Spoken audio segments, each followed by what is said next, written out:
O STJ, no tema 1158, decidiu sobre a responsabilidade tributária do credor fiduciário pelas dívidas de IPTU do imóvel que foi dado em garantia. Então, explicando melhor, uma pessoa adquire um imóvel e, para fazer essa aquisição, ela faz um financiamento. E aí, com esse financiamento, é feita a chamada alienação fiduciária, que é a transferência da propriedade do imóvel para o credor, e a pessoa, quando termina de pagar o financiamento, essa propriedade que foi transferida, ela se resolve, e aí é dada baixa ao gravame e fica o imóvel apenas no nome do adquirente, né, daquela pessoa que adquiriu e fez a transferência via alienação fiduciária. E a discussão, na verdade, era de a partir de quando que pode ser exigido o pagamento de IPTU do credor fiduciário. Poderia a legislação municipal, antes da consolidação da propriedade, que é o que acontece quando a pessoa que adquiriu o imóvel não paga o financiamento, como quando ela não faz o pagamento das parcelas do financiamento, aí a propriedade se consolida em favor do credor fiduciário, que aí vai poder levar esse bem a leilão, inclusive extrajudicialmente. Sobre o leilão extrajudicial, nesses casos, eu tenho até um vídeo aqui no canal que eu comento o tema 982 do STF, no qual o STF declarou a constitucionalidade da execução extrajudicial de alienação fiduciária de imóvel. Então, eu recomendo que assistam a esse vídeo. Eu vou colocar aqui o link na descrição, tá certo? Mas, como eu disse, a questão discutida era a partir de quando que pode a legislação municipal estabelecer responsabilidade tributária do credor. Se, por exemplo, durante todo o período do financiamento, se em algum momento é possível cobrar o IPTU do credor, em caso, por exemplo, de inadimplemento pelo devedor fiduciante. E para a análise dessa questão, o STJ passou primeiramente pela Constituição Federal, que a propósito, o STJ antes não decidia essa questão aqui, porque entendia que era uma questão constitucional. Só que o STF, em tema de repercussão geral, decidiu que a questão não é constitucional, então disse que deve o STJ, na verdade, decidir sobre qual é a norma aplicável. Então, o STJ disse que a Constituição Federal fala que cabe à Lei Complementar Federal estabelecer normas gerais de direito tributário, inclusive quanto à definição de quem é o contribuinte. Então, o CTN veio para isso e diz no artigo 34 que o contribuinte do imposto do IPTU é o proprietário do imóvel, o titular do seu domínio útil ou o possuidor a qualquer título. E aí a lei municipal ela tem que ir dentro dessas balizas estabelecidas aqui pelo CTN. Por isso que o STF disse que a questão não é constitucional, porque é uma questão de confrontar a legislação municipal com o CTN e não com a Constituição diretamente. E nessa linha que eu já vinha falando, a súmula 399 do STJ já dispunha que cabe à legislação municipal estabelecer o sujeito passivo do IPTU. No entanto, como eu disse, isso deve estar dentro do que é estabelecido dentro do CTN. E a Lei 9.514/97, que é a lei federal que trata sobre a alienação fiduciária, ela entra na questão da responsabilidade tributária. Primeiramente, ela define aqui o que é a criação da propriedade fiduciária, né, pelo registro no cartório de registro de imóveis, e diz que com a constituição da propriedade fiduciária dá-se o desdobramento da posse, tornando-se o fiduciante possuidor direto e o fiduciário possuidor indireto da coisa imóvel. Ou seja, o fiduciante é o devedor, ele fica na posse direta do imóvel. Se você está adquirindo um apartamento, uma casa, você vai ficar morando nela, sendo um devedor fiduciante, e o credor fiduciário fica na posse indireta, né? A posse indireta é a que permite apenas que o possuidor indireto possa manejar meios jurídicos para proteger a posse, mas ele não ocupa de fato a coisa, né? Então, por exemplo, se um prédio que está tendo uma obra e vem um vizinho e invade a obra, poderia o possuidor indireto ter a legitimidade para entrar com ação possessória. No caso, o banco poderia ajudar a expulsar invasores do imóvel, por exemplo, né? Porque ele tem a posse indireta. E a Lei 9.514 teve alterações na redação do artigo 23. O que era o parágrafo único, agora se tornou o parágrafo 1º, e o parágrafo 2º, que foi incluído pela Lei 14.620 de 2023, dispõe agora que caberá ao fiduciante a obrigação de arcar com o custo do pagamento do IPTU sobre o bem e das taxas condominiais existentes. Então, a lei atualmente ela diz que o fiduciante, ou seja, o devedor do financiamento, ele deve pagar o IPTU, né?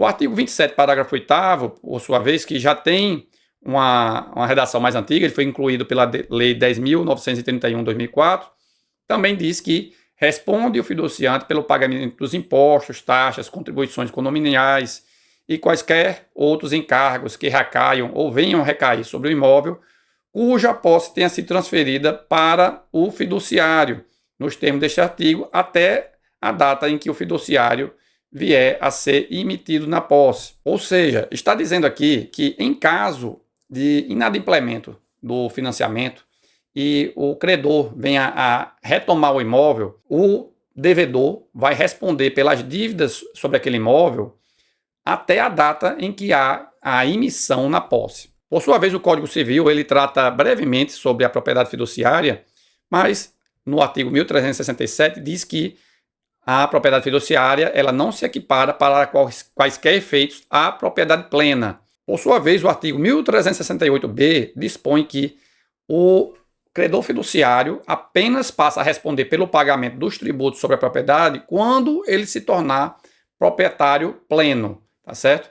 Então, aqui tem até uma certa diferença, uma certa divergência entre o que está no Código Civil e o que está na Lei 9.514, porque aqui fala da responsabilidade até a emissão na posse e aqui fala na data em que se tornou proprietário pleno, ou seja, quando houve a consolidação da propriedade, que isso acontece, na verdade, junto ao cartório de registro de imóveis. E o principal fundamento utilizado pelo STJ para resolver a questão foi esse aqui. Ele disse que apenas pode ser contribuinte ou responsável tributário pelo pagamento de IPTU quem tem propriedade, domínio útil ou posse com animus domini, ou seja, tem que ter a posse com a vontade de ter o bem para si. E sobre isso ele relembrou o STJ, o já decidido no tema 122, que diz que a legislação municipal pode prever que o promitente comprador é contribuinte de IPTU. Isso porque, nesse caso, ele ainda não é o proprietário, porque ele tem apenas uma promessa de compra e venda, mas ele já ocupa o imóvel, né? Se ele já está ocupando o imóvel, aí ele tem a posse com animus domini, o que permite que a legislação o coloque como contribuinte do imposto. Então, o STJ aqui teve dois principais fundamentos. O primeiro foi esse, a primeira premissa foi a de que apenas pode ser tributada aquela pessoa que tem a posse com animus domini. E o segundo fundamento é o de que o credor fiduciário ele não tem propriedade plena, né? Apenas uma propriedade resolúvel.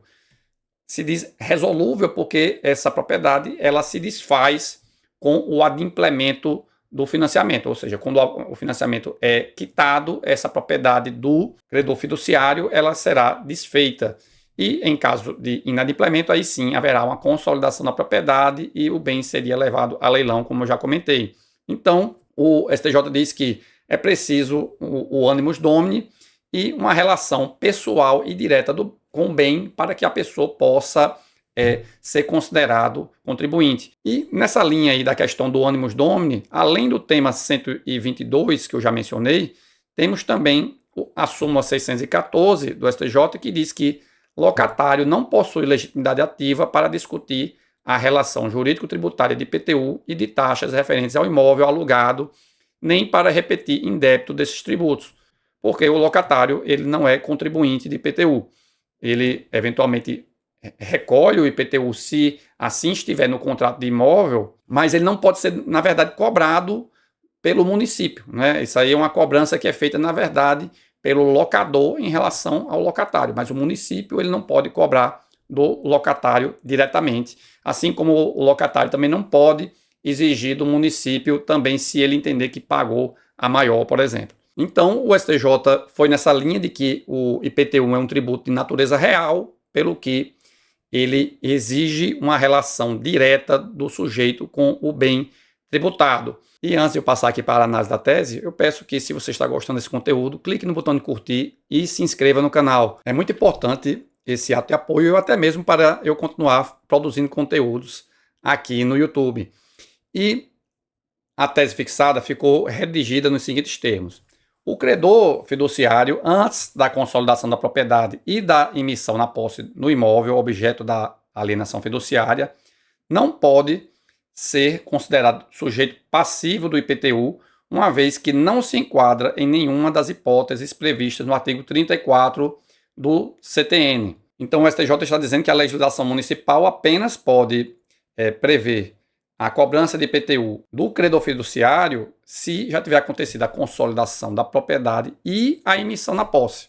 Portanto, apenas quando ele retoma de fato o bem que ele poderá ser cobrado o IPTU em relação ao credor fiduciário. E o caso concreto enfrentado era de uma cobrança pelo município de São Paulo contra uma instituição financeira, só que o município de São Paulo fez essa cobrança, inclusive, quanto a exercícios, a anos anteriores à consolidação da propriedade e à emissão na posse do banco em relação ao bem. Então o STJ manteve a decisão do TJ de São Paulo, que já tinha reconhecido a ilegitimidade passiva do credor fiduciário. Então, em resumo, apenas pode ser cobrado IPTU do banco depois que ele fez a consolidação da propriedade e também já se emitiu na posse do imóvel, ou seja, quando ele já retirou o credor fiduciante da posse do imóvel. E é isso, eu espero que tenha ficado claro para vocês e espero por vocês no próximo vídeo. Até a próxima!